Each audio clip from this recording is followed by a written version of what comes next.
Hey, how's it going, you guys? So we're gonna get right into it. We have Dan Hooker going up against Dustin Poirier. What do I think about this matchup? Very interested, very needed matchup in the lightweight division. When you think about it, Dustin Poirier is looking to bounce back from that devastating loss to Khabib Nurmagomedov, and it was definitely a devastating loss. He had been putting in so much work to work his way up to the interim title. He was able to convincingly beat Max Holloway, so he definitely earned a spot to be called the champion. He definitely is gonna earn his way into the UFC Hall of Fame one day. So big ups to Dustin on that. Man, when it comes to all these fights, Dan Hooker just came off this win off of Paul Felder. It was a split decision. It was a close fight. How do I think this one's gonna play out?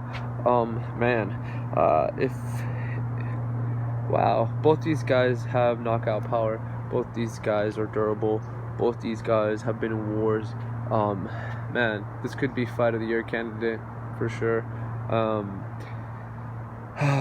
Based off of Dan Hooker's performance against Paul Felder, I'm gonna have to go with Dustin Poirier. I feel if Dustin is sharp and on point, which he usually is, because he's such a veteran, I think he'll be able to get it done.